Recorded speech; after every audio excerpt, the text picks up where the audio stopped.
안녕하세요. 저는 남들처럼 하루하루 바쁘게 살아가고 있는 30대 직장인 여성입니다. 지금은 이혼하고 혼자 살고 있고요.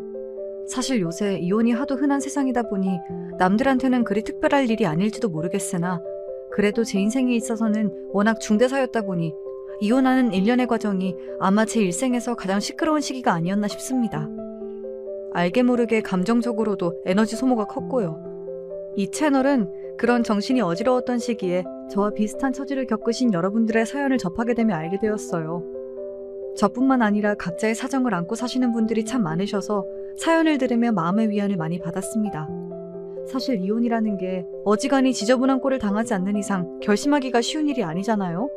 저 역시 마찬가지였습니다. 제 경우 직접적인 이혼 사유는 남편의 바람이었으나 남편의 바람 못지않게 제게 충격을 안겨준 사람은 바로 시어머니였죠. 남자가 살다 보면 실수도 한번 할 수 있고 그러는 거지. 그래도 같이 산 세월이 있는데 너 그렇게 매몰차게 구는 거 아니다. 우리도 잘못한 게 있으니 사과한다잖아. 아직 이혼 서류에 잉크도 안 말랐는데 마음 다시 돌려주는 게 그렇게나 어려울 일이니? 뻔뻔한 것도 정말 정도 것이지. 제 아들 바람 피운다며 본인 입으로 직접 알려줘 놓고 무슨 낯짝으로 나더러 다시 그 쓰레기랑 같이 살라는 소리를 해요? 진짜 노망 났어요? 아, 이제 와서 돈이 아쉬워진 모양이구나. 어쩐데요? 나는 이제 그 쓰레기 내 인생에서 치우고 그 돈으로 혼자 잘 먹고 잘 살 건데? 남편이 바람이 나자 불륜을 저지른 이들을 꾸짖기는커녕 조건 좋은 새 며느리 볼 생각에 사람을 헌시짝 버리듯 갈아치워버리려고 했던 시어머니였습니다. 그래놓고는 이혼 마무리된 지 얼마 되지도 않아 이혼 도로 물러달라며 오만 진상을 다 떨더라고요. 그런데 제가 미쳤다고 그걸 받아줬겠습니까? 바람난 남편과 그런 남편보다 더 악독했던 시어미를 제 인생에서 쫓아내고 광명 찾은 제 사연 한번 들어보시겠어요? 남편과 저는 서로 고만고만한 조건이 비슷하게 들어맞는 사람이었습니다. 연애할 때도 크게 성격 부딪히는 일도 없었고 경제 사정도 비슷했기 때문에 씀씀이 문제로 갈등을 겪을 만한 일도 없었습니다. 그렇게 무난히 연애하다 결혼 정년기에 접어들자 자연스럽게 결혼 얘기가 나오게 되었고요. 애초에 다 자라 사회에서 만나게 된 인연인지라 어릴 적 연애하듯 가볍게 생각하고 만난 게 아니기도 했으니 그때로서 결혼은 당연한 수순인 것처럼 생각하게 되었습니다. 비슷한 조건의 신랑감을 데려왔으니 저희 집에서도 딱히 반대 의사는 표하지 않으셨습니다. 대부분의 어르신들이 생각하시는 것처럼 서로 비슷한 사람들끼리 만나야 잡음 없이 오래 잘 산다고 생각하시는 친정 부모님이셨으니까요. 저보다 월등히 조건이 뛰어난 사람이 아니니 사위에게나 사돈댁에나 너무 저자세로 나갈 필요가 없다고 생각하셨던 점도 장점 중에 하나겠죠. 내가 지금까지 살아보니까 사람은 서로 부딪힐 일 없이 무난한 사람 만나는 게 제일이야. 나 가난한 집에서 시집 왔다고 네 할머니 돌아가실 때까지 나 구박했던 거 생각해봐라. 따지고 보면 자식이고 며느리고 당신한테 가장 잘한 게 나였는데도 항상 나만 제일 만만하게 생각했잖아. 그게 다 환경이 처지니까 제대로 대접을 못 받은 거야. 그래서 엄마는 말은 안 했어도 너 너무 잘난 사람한테 시집 가는 것도 좀 걱정됐을 거야. 한 서방 정도면 그렇게 처지는 것도 아니고 너랑 배운 거며 버는 것도 비슷하니 적어도 시집 가서 시댁에서 집안 때문에 무시당할 일은 없겠지. 자라면서 할머니가 저희 친정엄마한테 얼마나 혹독하게 시집살이를 시켰는지 똑똑히 지켜봤던 저였기에 엄마 말씀에 전적으로 동의했습니다. 애초에 처음 연애를 시작할 때부터 남편의 조건을 확인해봤던 것도 그런 이유에서였어요. 저희 집이 뭐 그렇게 대단하게 내세울 건 없다지만 그렇다고 저도 배울 만큼 배운 사람이고 직장 잘 잡아 제 앞가림 알아서 잘하고 사는 사람인데 시집 갔다는 이유 하나만으로 시댁 눈치 보면서 살 생각은 쌀알 한 톨만큼도 하지 않았으니까요. 그렇게 살 바에야 내가 번 돈 나 혼자 써가며 소소하게 혼자 사는 게 훨씬 낫다고 생각했습니다. 저희 집에 인사를 드렸으니 다음은 시댁 차례가 되었지요.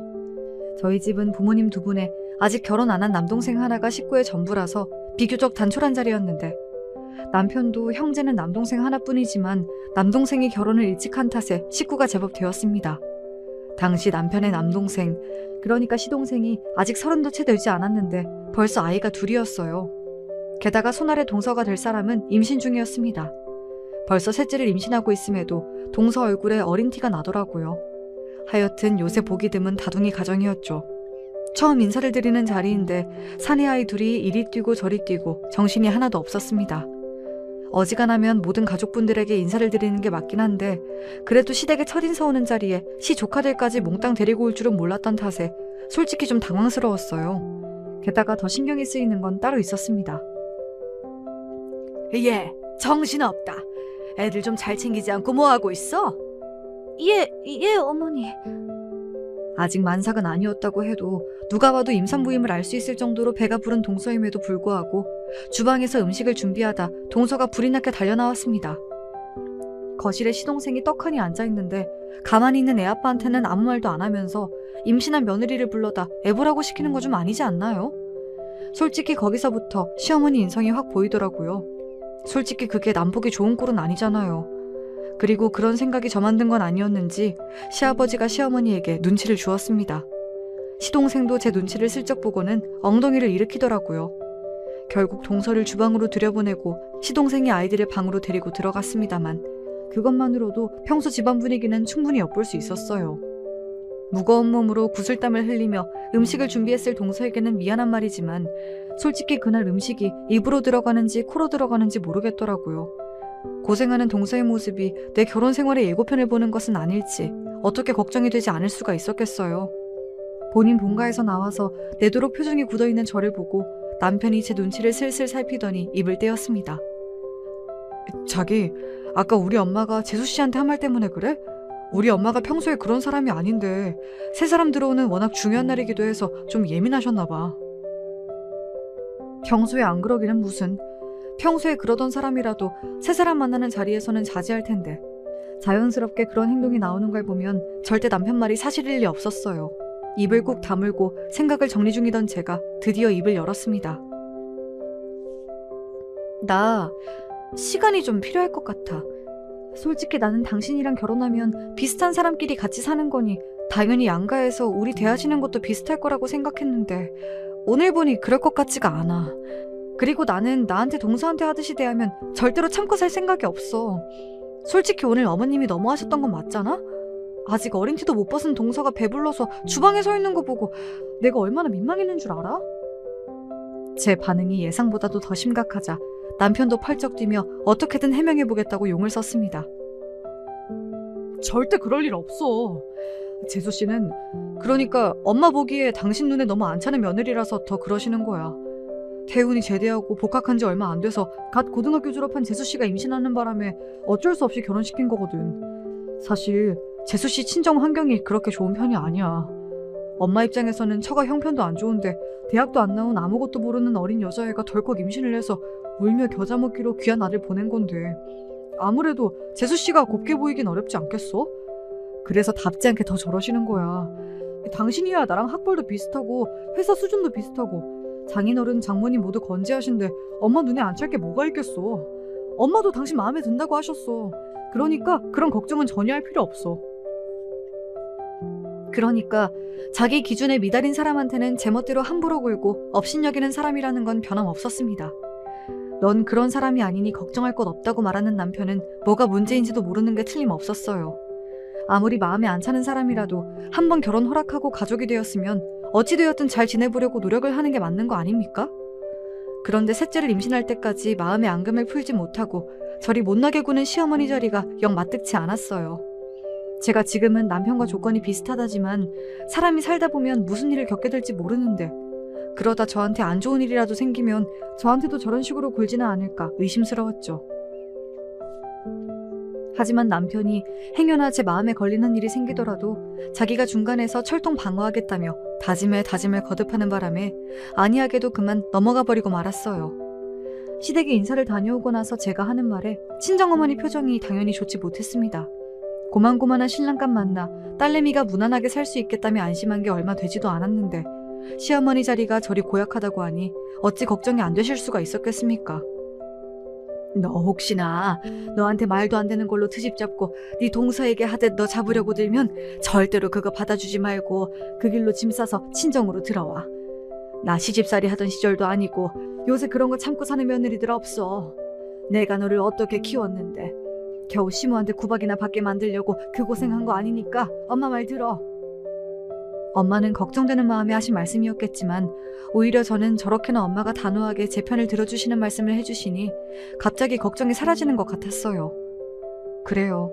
혹시 시어머니가 제가 마음에 안 찬다고 강짜를 부린다 한들 제가 그걸 미쳤다고 당하고 살아주겠습니까? 마음에 안 들면 박차고 나와서 시댁 안 가버리면 그만이죠. 그렇게 대책 없는 생각이 들고 나니 더 이상 남편과 결혼하는 게 두렵게 느껴지지 않았습니다. 그렇게 예정대로 결혼이 진행되었죠. 남들 다 하는 것처럼 평범한 결혼식에 남들이랑 비슷한 수준으로 첫 신혼집을 장만했어요. 남편이나 저나 사정이 뻔하니 다른 부수적인 것들은 웬만하면 다 빼고 신혼집은 서로 거의 반반 부담해서 마련했습니다. 많이들 이렇게 하니 저도 별 불만은 없었습니다. 차라리 나중에라도 아쉬운 소리 듣게 될 일 없겠다 싶어 다행이다 싶기도 했습니다. 처음 결혼할 때 남편에게 당신도 우리 부모님 불편한 만큼 나도 마찬가지이니 각자 집안에는 평소에는 각자 신경 쓰기로 하고 집안 행사 때에나 동행하기로 말을 맞춰두었습니다. 처음부터 반반씩 부담하니 이런 게 좋더라고요. 확실히 무언가 제시하거나 할 때 발언권이 들어먹힌다는 느낌을 받았습니다. 사실 시부모님 자리가 좋은 분이었다면 일부러 저렇게까지 못 박아들 생각까진 없었어요. 그런데 솔직히 말하면 시어머니랑 자주 만나기가 싫었습니다. 그래도 남편의 어머니인데 좋게 생각해보려고 제 나름대로는 무진 애를 썼습니다만 첫인상이 잘못 박혀도 아주 단단히 잘못 박혔어요. 최대한 마주치는 일이 적어야 혹시 모를 불똥을 피하기도 좋겠다고 생각했고요.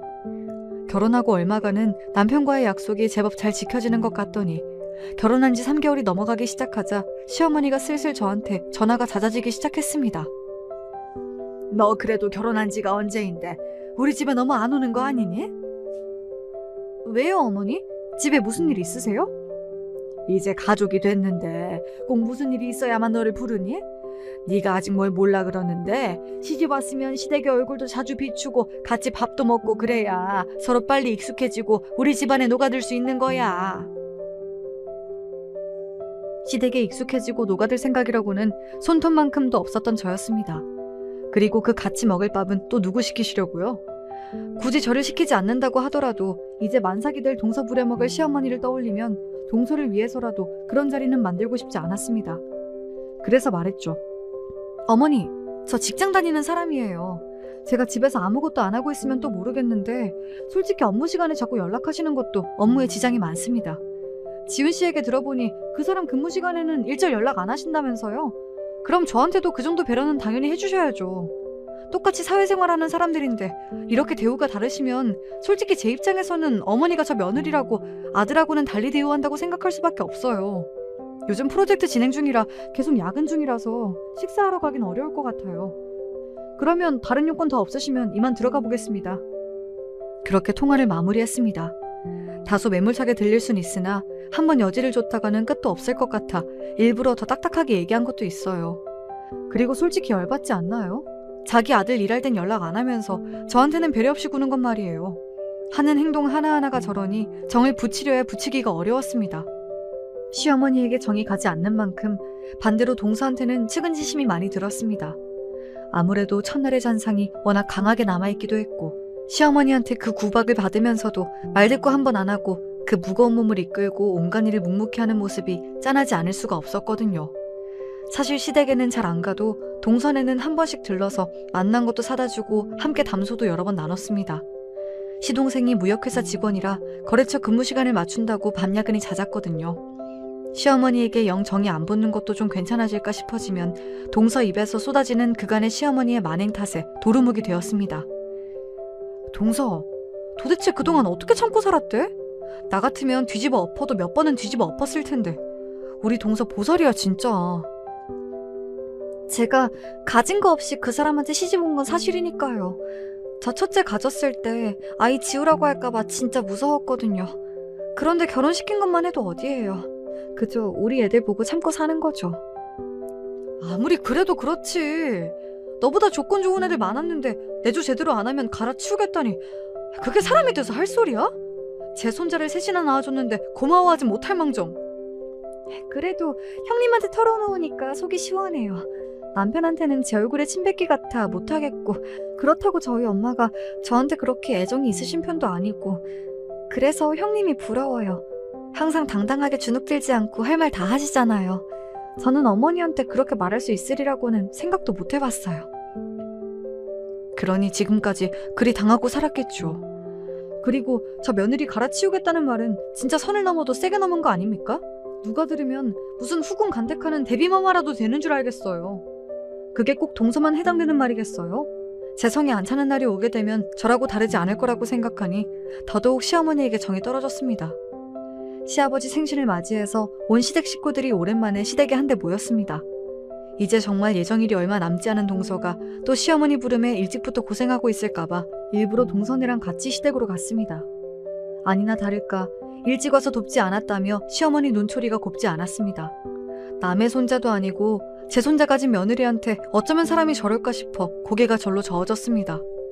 동서 대신 음식할 생각은 추호도 없으셨던 모양인지 음식은 업체에서 주문한 맞춤 음식이었어요. 진작 이러면 될 것을 움직이기도 힘든 사람한테 뭘 그리 심술을 피운 건지. 아무래도 시아버지 입김이 단단히 작용한 것 같았습니다. 제 부인 성정에 며느리를 둘씩이나 두고 본인 손으로 고생하려 들 리는 없고 그렇다고 만삭인 며느리 고생하는 꼴을 또 보자니 하신 선택이겠지요. 그렇게 다들 둘러앉아 식사 잘 끝내고 나서 생신이신 아버님께 용돈을 드렸습니다. 시동생도 선물 대신 용돈을 드렸는데 얼핏 보아도 저희보다 봉투가 훨씬 얇았습니다. 그거야 당연한 일이죠. 그래도 저희 부부는 맞벌이인데다가 아직 아이도 없으니 금전적인 여유가 있는 편이었고 더구나 저 시집 오고 처음 하는 아버님 생신이다 보니 조금 더 신경을 쓰기도 했습니다. 시동생이야 본인 혼자 외벌이인데다 이제 곧 아이도 셋이나 되잖아요. 당연히 여유가 있는 저희가 더 드리는 게 맞다고 생각했어요. 아이고, 다들 너 있을 돈도 모자랐을 텐데 뭘 이리들 많이 넣었어. 다들 고맙다. 유용하게 잘 쓰도록 하마. 생일 축하드려요, 아버님. 건강하세요. 그렇게 훈훈하게 자리가 마무리되나 싶었습니다. 다들 슬슬 집으로 돌아가려고 일어나고 있는데 시어머니가 은근슬쩍 제 옆으로 와서 그러시더군요. 그래도 사람이 둘인데 봉투를 하나만 준비해올 건 또 뭐람? 생각지도 못하게 뻔뻔하고 염치 없는 소리에 순간 잘못 들었나 싶었습니다. 본인 딴에는 저한테만 들리라고 한 말인 것 같았는데 남편도 그걸 들은 모양인지 흠칫하더라고요. 제가 남편을 슬쩍 쳐다보니 저도 민망한 모양인지 슬그머니 제 시선을 피했습니다. 기가 차서 대꾸할 말도 마땅치 않아 그냥 못 들은 척하고 나가려는데 그걸 또 붙잡아다 타박하는 시어머니였습니다. 예, 너는 시어미가 말을 하는데도 들은 척도 안 하니? 자기도 모르게 흥분해서 소리가 커진 모양인지 이번엔 다른 시댁 식구들까지 시어머니에게 시선이 집중되었습니다. 아차 싶었던지 시어머니 얼굴이 붉게 달아오르더군요. 이왕 시선이 모이고 나니 차라리 잘됐다 싶었습니다. 아버님 생신이라고 저희 딴에는 정성껏 봉투를 준비한 건데 봉투를 하나만 준비해왔다는 말씀에 드릴 말씀이 없어서 그랬습니다. 그 말을 듣고야 다른 식구들도 무슨 말이 오간 건지 눈치를 챈 모양이었습니다. 이렇게 사람 속 뒤집는 말에는 그냥 눈치 없이 밀고 나가는 게 제일이죠. 그 말을 들은 시아버지께서 버럭 소리를 지르셨어요. 지금 그게 무슨 소리야? 당신 또 무슨 헛소리를 한 게야? 아니, 내가 무슨 소리를 했다고? 사람이 둘인데 봉투를 왜 하나만 준비했냐고 하셨잖아요. 아닌가요? 여기 이 사람도 같이 들었는데요?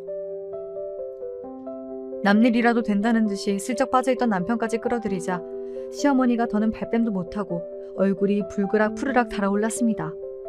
그러게 감당도 못할 거면서 왜 자꾸 사람 긁는 소리를 하고 있습니까? 그리고 본인이 저한테 용돈 요구할 처지예요?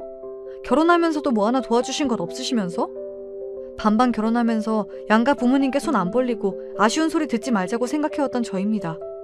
게다가 오늘 시아버지께 준비한 용돈도 액수가 꽤 컸어요. 적어도 시동생 봉투의 2배 이상은 되었을 겁니다. 거기다 본인은 오늘 생일도 아니잖아요? 제가 뭐 때문에 본인한테 용돈까지 상납해야 합니까? 어머니, 솔직히 어머니 하시는 말씀 듣고 황당했지만 오늘 좋은 날인데 분란 일으키고 싶지 않아서 그냥 조용히 들어가려고 한 거예요. 쓰실 데가 있으셔서 돈이 필요하신 거였다면 차라리 사정 말씀하시고 부탁하셨다면 좋으셨을 텐데요. 대뜸 사람이 둘인데 봉투를 하나만 가져오냐니요. 세상에 그런 말씀이 어디 있어요? 제가 어머니 지갑이에요? 어떻게 그렇게 며느리를 사채 빚받으려는 빚쟁이 취급을 하실 수가 있어요? 그런 식으로 말씀하시면 그 누구라도 기분 상하는 게 당연하지 않겠어요? 아니, 너 무슨 말을 그렇게 해? 졸지의 며느리로부터 있는 대로 망신을 당하게 된 시어머니가 분한 기분을 참지 못하고 소리 질렀으나 제 말에 달리 반박은 하지 못했습니다. 하기야 제가 한 말에 뭐 틀린 말이 있어야 반박을 할 거 아니겠어요? 뻔뻔한 시어머니 행태에 수치심을 느낀 것은 당사자보다 시아버지가 더한 것 같았습니다. 당신 생신이라고 온 가족이 다 모였는데 아들, 손자, 며느리 앞에서 못 볼 꼴을 다 보였으니 얼마나 창피하셨겠어요. 그 입 다물지 못해? 도대체 당신이 생각이라는 게 있는 사람이야, 없는 사람이야? 이제 며느리 앞에서 할 말 못할 말도 구별 못하겠어? 사람이 나이를 먹을수록 말을 아끼고 점잖아질 줄 알아야지. 어떻게 이렇게 어린애도 안 할 법한 철딱선이 없는 소리를 하고 있어? 시아버지 불호령에 그제야 찍소리도 못하고 눈치만 보는 시어머니였습니다. 시부모님을 보고 있자면 부창부수라는 말도 꼭 많은 소리는 아니라는 생각이 들었어요. 시아버지가 저렇게 음전하신 분인데 대체 지금껏 어떻게 시어머니랑 같이 살았는지 이해가 안 갈 지경이었죠. 단박에 그 자리에서 시어머니를 꾸짖은 시아버지께서 제게 사과하셨습니다. 아가 미안하다. 너희가 내 생각한다고 무리해서 용돈 준비했다는 걸 뻔히 아는데 기껏 그렇게 애를 써놓고 저 사람한테 저런 소리까지 들었으니 네 맘이 얼마나 황당했겠어.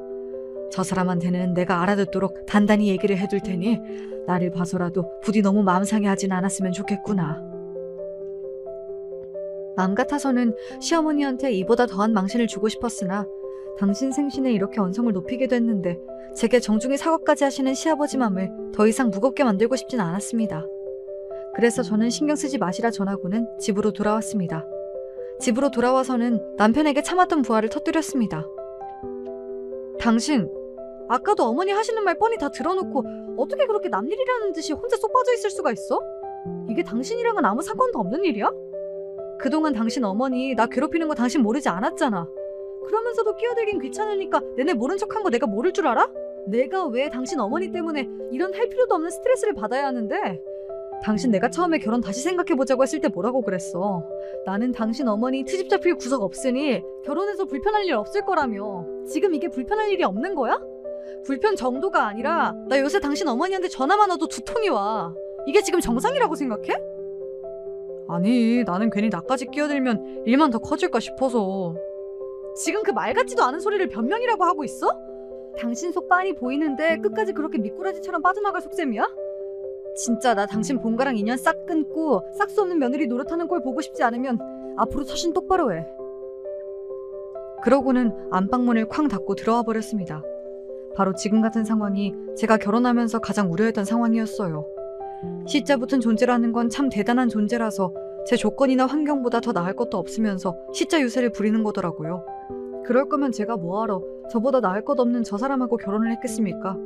이왕 시어머니 타박받으며 살 것 같으면 그보다야 훨씬 잘난 놈을 골라잡아 결혼했겠죠. 그럴 주제도 못 되면서 시집살이에 용돈 상납까지 낯짝 두껍게 요구하는 시어머니에게 정말 질릴 대로 질려버렸어요. 그러고 나서는 정말로 한동안 시댁의 발길을 뚝 끊어버렸습니다. 그 후로도 여러 번 사과하시는 시아버님 연락이야 당연히 받았지만 시어머니 전화는 받지도 않았어요.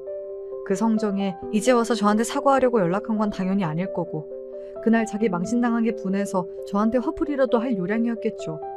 제가 미쳤다고 그런 소리를 들어주고 있겠습니까? 스트레스 주는 사람 목소리를 안 들으니 좀 살 것 같았어요. 주말에 간만에 친정에 들러서 친정엄마에게 시어머니 욕을 바가지로 하며 속에 있는 응어리를 풀었더니 그제야 기분이 풀렸습니다. 사부인도 참 사람이 그러는 게 아니다. 자식들한테 뭐 하나라도 보탬이 되려고 하는 게 당연한 부모 마음인 건데 나 같으면 해준 것도 없는 자식들한테 미안해서라도 그런 뻔뻔한 소리는 상상도 못할 거야. 언제 들어도 너희 시어머니는 진짜 상상을 뛰어넘는다. 저런 시어미 자리 밑으로 들어갈 줄 알았더라면 차라리 집안이라도 더 좋은 데 시집을 보낼 것을 내가 너무 내 인생만 생각하고 하나만 알고 둘은 몰랐던 모양이다. 네 앞으로 좋은 선자리도 많이 들어왔었는데 아까워서 어째? 그러게나 말입니다. 고작 제 어미와 마누라 사이에서 새우등 터지기 싫어서 책임 회피하는 남편놈과 살게 될 줄 알았더라면 엄마 말처럼 차라리 그 편이 훨씬 나았을 텐데요. 저 역시 조건 비슷한 사람과 결혼하면 아쉬운 소리 듣고 살 일 없으리라는 순진한 생각을 똑같이 하고 있었기 때문에 결혼 전후로 시간을 돌리고 싶은 심정이었습니다. 상황이 이렇다 보니 남편과도 서먹해졌습니다. 제 어미 미운 만큼 남편 또한 미워 보이는 건 어쩔 수가 없었어요. 그래도 당장 갈라설 게 아닌 이상 어떻게든 풀고 살아야 하니 겉으로 티는 내지 않으려고 노력했으나 속으로는 여전히 앙금이 남아있었습니다. 당신 설마 오늘도 야근이야? 벌써 시간이 이렇게 됐네. 요새 회사 일이 바빠서. 회사 일이 아무리 바빠도 그렇지 문자 하나 칠 시간도 없었다는 게 말이 돼? 지금 시간이 자정이 다 되어가. 집에서 걱정하는 사람은 생각 안 해?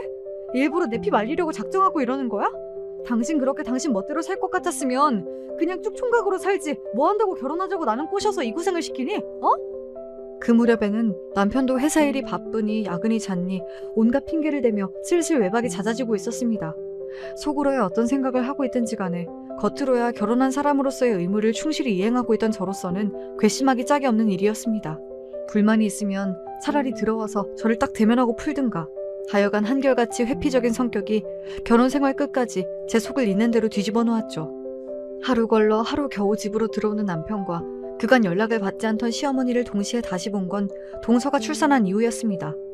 다행히도 임신 기간 내내 아이 엄마가 그리 스트레스 받고 몸이 힘들었는데도 건강한 조카가 태어났어요. 그날만큼은 평소 서로에게 가지고 있던 앙금을 티내지 않고 그저 오롯이 새 생명의 탄생을 축하했습니다. 솔직히 요즘 세상에 아이를 셋이나 낳고 산다는 게 저로서는 엄두가 나지 않는 일이라서 내심 동서가 이해가 가지 않을 때가 많았는데 그래도 갓난아이를 안고 기뻐하는 부부를 보니 저도 부러운 마음이 들더라고요. 아이는커녕 집에도 잘 들어오지 않는 남편과 당시 상황으로는 기대하기 어려운 일이다 보니 괜히 마음 한구석에 시린 바람이 부는 기분이 들었습니다. 집으로 돌아오는 길에 남편에게 말을 걸었어요. 오늘 동서 보니 참 좋아 보이더라. 솔직히 그동안은 아이 낳아서 키운다는 게 엄두가 나질 않았는데 동서 그렇게 고생하면서도 저렇게 씩씩하게 살 수 있는 게 다 자식 가진 엄마의 힘이 아닌가 싶어. 그걸 보니 나도 아이가 생기면 좋겠다는 마음이 들더라. 우리도 이제 본격적으로 아이 가질 준비해보는 게 어때? 갑자기? 당신 일 욕심도 많고 아직 진행 중인 프로젝트도 있잖아. 좀 신중하게 결정하는 게 좋지 않겠어? 남편한테야 당연히 좋다는 말이 나올 줄 알았는데 남편 반응이 영 시원찮았습니다. 그동안 제가 일단 승진할 수 있는 기반을 만들어 놓고 아이 가지고 싶다고 할 때에도 한 살이라도 어릴 때 낳는 게 좋다며 속 편한 소리를 늘어놓던 남편이었습니다. 그런데 막상 제가 아이에게 긍정적인 태도를 보이니 이번엔 노골적으로 비협조적으로 나오는 남편이 마음에 들지 않았어요.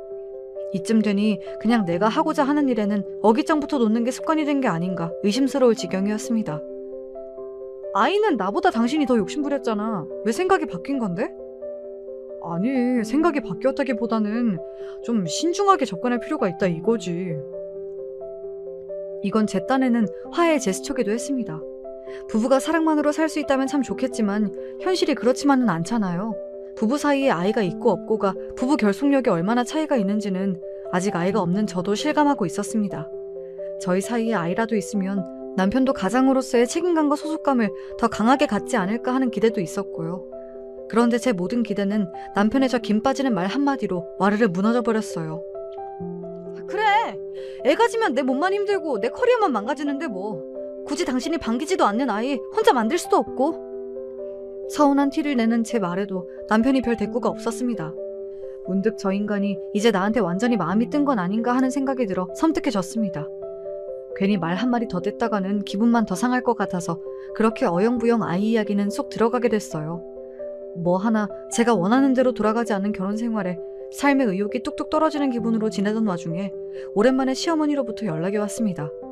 여전히 시어머니와의 사이는 좋지 않았으나 저번에 동서 출산한 병원에서 좋게 얼굴을 보기도 했고 그냥 연락을 받았습니다. 너 오늘 시간 좀 되니?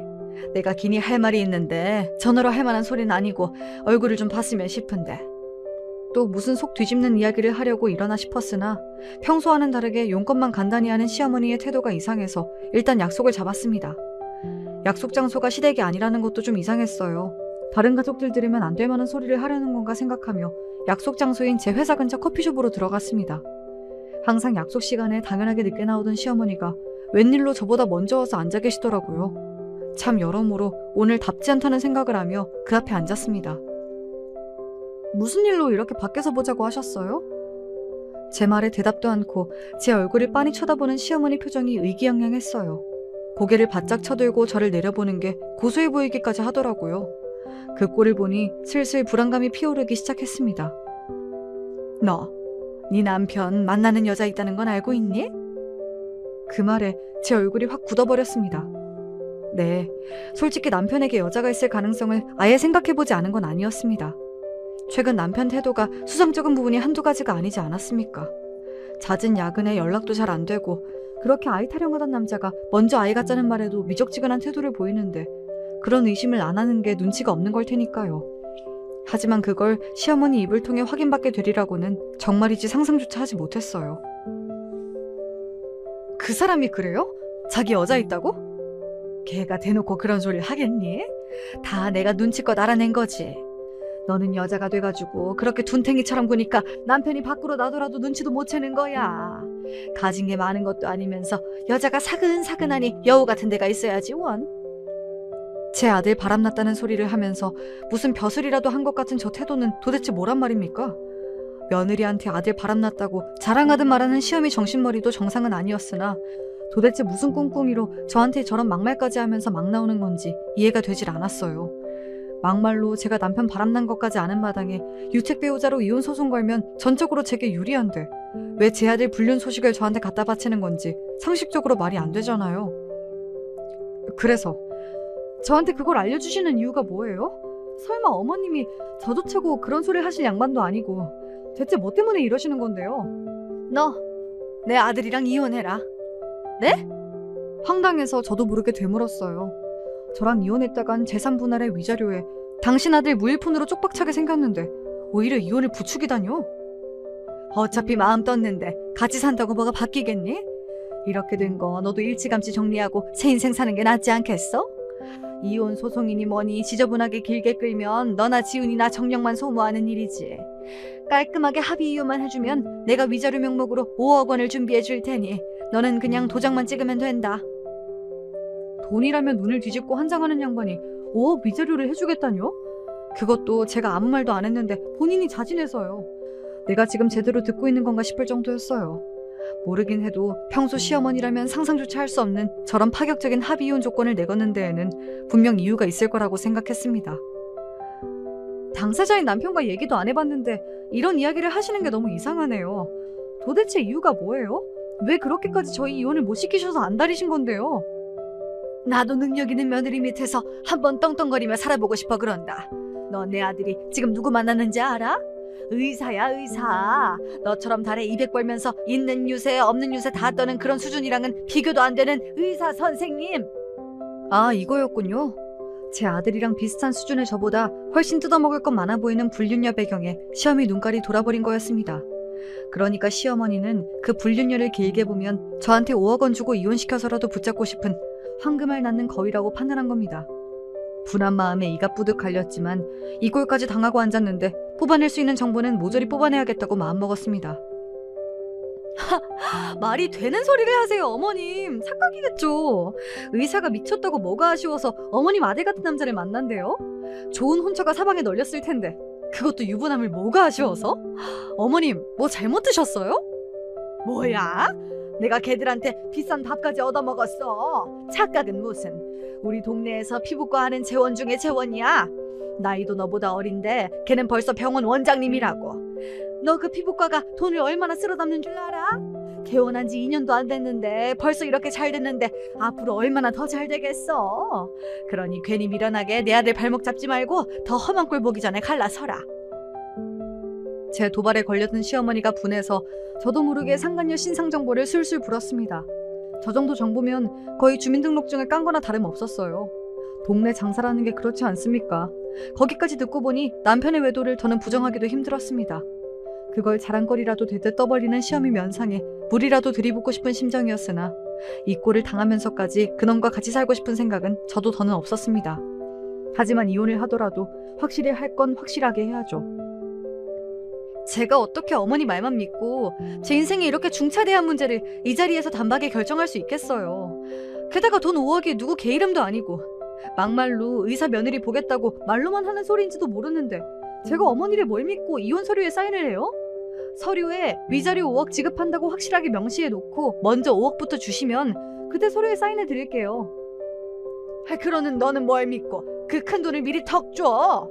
네가 돈만 꿀꺽하고 이혼 안 한다고 뻗대면 어머니 아들 뭐 그렇게 대단한 인간이라고 그렇게까지 해서 그놈한테 붙어 살겠어요. 지금 아쉬운 사람은 어머니예요. 제가 끝까지 이혼 안 해주면 의사 며느리는 구경도 못 해보실 텐데 괜찮으시겠어요? 시어미가 발끈했으나 본인이 아쉬운 입장이 맞으니 제게 더 대거리도 못하더라고요. 그날은 일단 그러고 일어났습니다. 저로서도 확인해야 할 게 한두 가지가 아니었습니다. 상간녀의 신상은 아주 손쉽게 알아낼 수 있었어요. 저도 오며 가며 자주 본 피부과였으니까요. 이 근처에서 가장 잘 되는 피부과였어요. 의사씩이나 되는 머리를 달고 어쩌다 불륜을 저질러도 뭐 하나 볼 것 없는 제 남편 같은 놈과 불륜을 저질렀는지 이해가 가지 않을 정도로 잘난 여자인 것만큼은 사실이었습니다. 도대체 그놈이 무슨 재주로 저런 여자랑 불륜을 한 건지 이해가 안 갈 정도로 말이죠. 여자를 지켜본 바로 그날 그 둘이 병원을 나서 사이좋게 남편 차에 올라타 모텔로 들어가는 것까지 블랙박스에 담을 수 있었습니다. 제 앞에서 요새 내내 똥 씹은 표정이던 남편 놈 입이 귀에 걸린 꼴을 보니 그대로 놈 입을 쭉 찢어버리고 싶은 살기가 올라왔으나 더는 저놈과 저놈 어미 때문에 추접스럽게 살고 싶지가 않았습니다. 며칠 지나지 않아 시어머니로부터 돈과 서류가 준비되었다며 연락이 왔습니다. 이혼 서류를 꾸미려면 분명히 남편 귀에도 소식이 들어갔을 텐데 끝까지 저는 저 뒤로 빠져있고 제 모습만 내세우는 머저리 같은 남편에게 더 떨어질 정도 없더라고요. 저는 제게 필요한 증거를 다 만들어 놓고는 남편 놈한테 메시지만 한 통 보내놨습니다. 니놈 불륜하는 거 다 알고 있어. 니 어미가 직접 말하더라. 그리 바라던 대로 이혼해 줄 테니 짧고 깔끔하게 끝내자. 니놈 면상 오래 보기도 역겨우니까. 통장에 5억이 찍힌 것을 확인하고서야 사인을 마친 이혼 서류를 퀵서비스로 시댁에 보냈습니다. 제가 회사 간 동안에 제 짐을 싹 뺀 모양인지 무슨 야반도주한 사람도 아니고 안방 옷장이 횡한 걸 보자 감당하기 어려울 만큼 허무함이 몰려들었습니다. 시험이 폭탄 선언을 들은 날부터 이혼 서류를 보낸 날까지 남편 낯짝은 구경도 못 해봤습니다. 그러고도 이혼이 가능하다는 게 기가 찼어요. 이렇게 끝날 것 같았으면 마지막으로 봤을 때 뺨이라도 한 대 쳐줄 걸 싶었습니다. 그래도 손에 쥔 게 아예 없는 건 아니었습니다. 도대체 무슨 재주로 마련한 건진 몰라도 이혼 소송을 걸었다 치더라도 결코 5억 원이나 되는 돈을 받아낼 순 없었을 테니까요. 잊고 싶은 기억이 가득한 이 집을 떠나더라도 훨씬 좋은 집에서 새 출발하기 차고 넘치는 돈이었습니다. 저는 그날로 바로 제 회사 근처의 아파트로 집을 보러 다녔습니다. 놈이 먼저 제 아내와 신혼집을 버리고 제 발로 나갔는데 저라고 이혼 서류에 사인하자마자 제 갈 길 찾는 게 뭐 잘못됐습니까? 일부러 심란한 마음에 신경을 조금이라도 돌리려고 몸이 지칠 때까지 하루 종일 집 구경을 다녔어요. 마음에 드는 집들을 보는 게 생각보다 기분 전환이 되어서 그렇게 마음을 다스려가며 합의 이혼 조정기일이 끝나기만을 기다렸습니다. 그 모자란 놈은 이혼이 마무리되는 날까지 제 어미 꼬랑지에 붙어왔더라고요. 세상에 뭐 저런 팔푼이가 다 있나 싶었습니다. 저도 저지만 저런 놈한테 붙은 여자 꼴도 우습게 느껴졌습니다. 뭐 이젠 제 할 바 아니죠. 제 대신 그 집안 며느리로 살게 될 그 여자가 신경 써야 할 일이니까요. 그 여자가 저 반푼이를 정말로 받아줬을 때의 이야기지만 말입니다. 이혼이 완전히 끝나 법원을 나서는 길에야 놈이 비척비척 멍청한 걸음으로 제 곁으로 다가왔습니다. 저 일이 이렇게 돼서 나도 미안하게 생각해. 건강하게 잘 살아. 끝까지 면상 못 보나 싶었는데 그래도 이혼하는 날에는 기어 나왔구나. 난 이놈 잘 살란 소리 못하겠다. 두 번 다시 내 앞에 나타나지 마. 그렇게 전 남편과 전 시어머니를 한 번씩 쏘아보고는 서둘러 그 자리를 떠났습니다. 더는 그것들 낯짝을 보고 싶지 않기도 했으나 그날 저는 할 일이 아주 많았거든요. 먼저 가계약을 걸어둔 새 아파트 잔금을 치렀어요. 이사 날짜도 확정지었습니다. 그제야 정말로 새 출발을 하는 실감이 나더라고요. 그리고 마지막으로 새 출발을 완벽하게 마무리 지을 일도 그날 바로 끝냈습니다. 이혼 절차가 모두 끝난 바로 다음 날 새벽부터 저희 집 문을 미친 듯이 쿵쿵 두드리는 소리에 잠에서 깨어났습니다. 생각보다 소식이 빨리 전해진 모양이라고 생각하며 천천히 일어났습니다. 이미 모두 제 계산에 들어있는 일이었으므로 전혀 당황하지 않았습니다. 예상했던 것처럼 인터폰에 비친 얼굴은 전 남편과 전 시어머니였어요. 문 열어. 너 당장 이 문 못 열어? 대기 뭐라고 내가 문을 열어줘요? 수트 부리지 말고 사람 불러 끌려가기 전에 곱게 돌아가세요. 우리 얘기 잘 된 거 아니었어? 이제 와서 왜 그래? 내가 너랑 합의 이혼하기로 얘기한 거지. 너랑 바람난년 상간녀 소송 안 하겠다는 합의는 한 적 없잖아? 당연히 내가 찾아먹을 권리 찾아먹은 건데 이놈이 무슨 상관이야? 네, 저는 그간 모은 남편과 그 여자의 불륜 증거를 가지고 상간녀 소송을 준비해뒀습니다. 처음부터 이혼 주정 끝나자마자 소송을 시작할 생각이었기에 전날 참으로 분주했더랬습니다. 동시에 증거가 된 사진을 상간녀의 남편에게도 한 부씩 정성껏 출력해 보내주었죠. 조사하다 보니 그 여자도 유부녀더라고요. 남편이 변호사던데 참 간도 크게 불륜을 저질렀더라고요. 내가 너보다 잘난 며느리 본다니 그렇게 배가 아프던? 끝까지 나랑 내 아들 앞길을 막아? 이 악독한 것. 내가 아무리 악독해봤자 돈에 눈 벌게 져서 불륜한 아들 놈 두둔한 댁만 하겠어? 왜요? 그 여자가 저 모자란 남자랑은 못 살겠대요? 이렇게 어기장 놓을 거였으면 내가 준 5억이나 도로 토해내. 먼저 돈 준다고 한 게 누군데 돈을 내달래?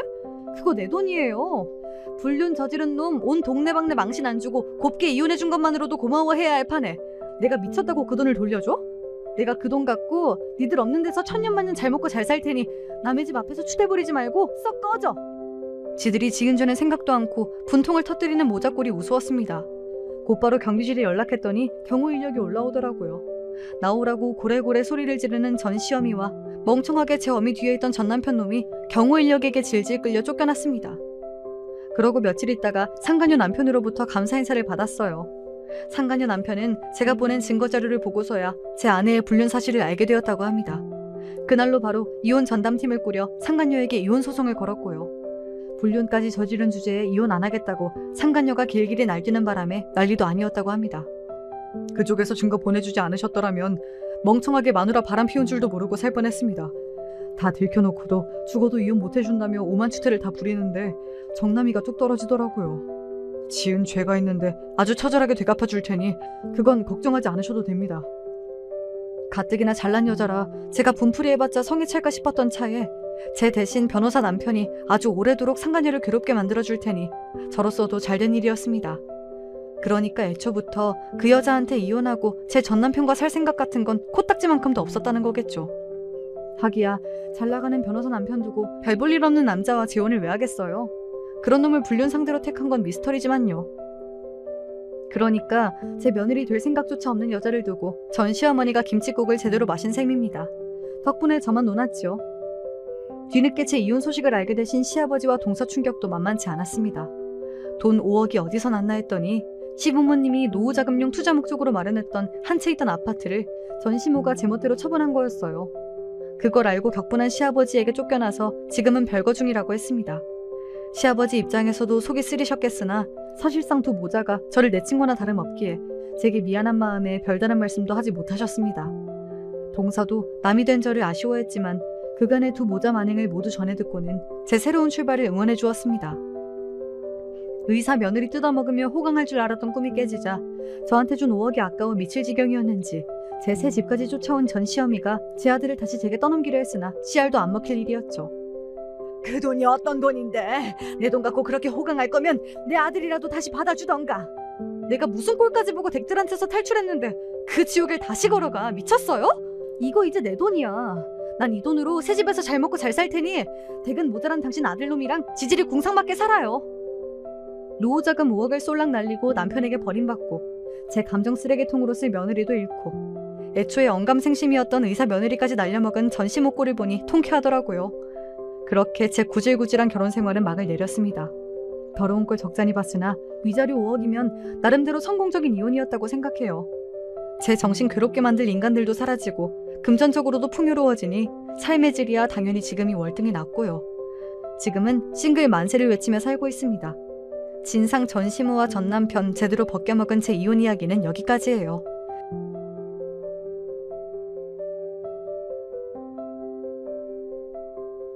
안녕하세요. 저는 본래 당하고만 사는 타입은 절대 아닌데 결혼이란 게 사람을 참 많이 바꿔놓는 것 같아요.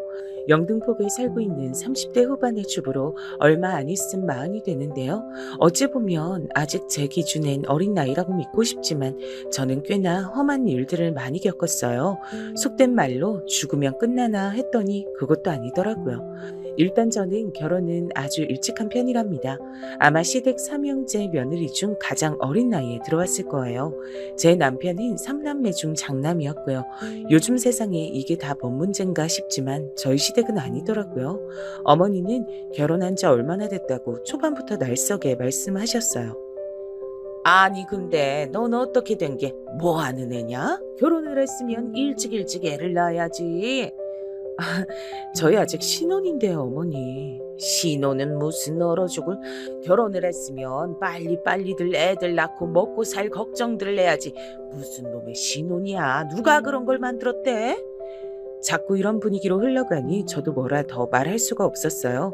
어머니 기는 엄청 세신 편이었고 본인도 늦게 아들들을 얻은 거라 자부심이 장난 아니었거든요. 세상 잘 만나서 그렇게 넋들을 놓고 사나 보다들. 내가 네 나이 땐 애고 자시고 아들 못 낳는다고 그렇게 구박을 당했어. 나이 30이 넘어가지고 네 신랑 본 거라고.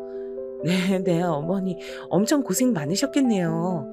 그럴 게 아니라 얼른 떡두꺼비 같은 손줄 나와서 데려와야 될 거 아니냐, 어? 어머니 그만하세요. 그런 건 우리가 알아서 하니까. 일단 장가라도 갔으니까 어머니는 한시름 놓은 거 아니야. 나 말고 저 녀석들도 아직 장가들을 안 갔는데 왜 이렇게 들볶는 거예요? 남편은 보다 못해 제 편을 들어주긴 했습니다만 이 사람은 아주 어머니 앞에 착한 아들이었어요. 장남이라 온갖 착한 역할은 다 하고 그냥 효자 그 자체였다고나 할까요? 그걸 아셨는지 어머니는 저한테 그렇게 몰래 전화를 하셨어요. 네 남편처럼 착한 사람 없어. 어디 가서 저런 신랑을 얻냐. 우리 승환이 같은 애 진짜 없다니까. 네 어머니 저도 잘 알고 있어요. 너 어디냐? 나 지금 낮에 국수 먹은 거 얹혀서 아주 아파. 너가 집에 와서 좀 챙겨라. 저 어머니 국비 지원카드 받아서 뭐 배우러 왔거든요. 저도 얼마 안 있으면 일해야 돼서 학원 다니면서 공부해야 돼요. 아이고 애는 안 낳고? 세상에 진짜 어쩜 너는 이렇게 지멋대로냐? 저희 다 때 되면 날 거예요. 너무 걱정 안 하셔도 돼요 어머니. 어머니는 연세가 있으시기도 하지만 되게 고지식한 성격이셨고 큰 며느리인 저한테 바라는 게 너무 많으셨어요. 하지만 저도 한 고집하는지라 마냥 다 받아들이진 않았답니다. 그러던 차에 저에게 동서가 하나 둘 생기기 시작했어요. 어머니로선 평소 안 그래도 절 마음에 안 들어 하셨는데 동서 앞에서 제 험담을 하시더군요. 아이고 이제 좀 내가 며느리가 있는 것 같다. 그네는 도통애가 살갑질 않아. 얼마나 뚝뚝 끊어지고 말을 안 예쁘게 하는지 원. 며느리가 아니라 그냥 아들이 하나 더 붙어 있는 것 같다니까. 에이 어머니 아니에요. 형님도 그만큼 어머니를 위하시는 마음은 같으실 거예요. 다 똑같은 거죠 뭐. 저에게 있어 동서, 그러니까 동서가 둘이거든요. 그러니 큰 동서, 작은 동서라고 부를게요. 우선은 큰 동서가 먼저 시집을 왔고요. 여기는 이미 결혼 전에 임신을 한 상태였어요. 어머니가 상견례 때 얼마나 반기시던지 저 들으라고 하시는 소리 같더라니까요. 이렇게 금쪽 같은 선물을 갖고 시집을 와주니 얼마나 고마워요.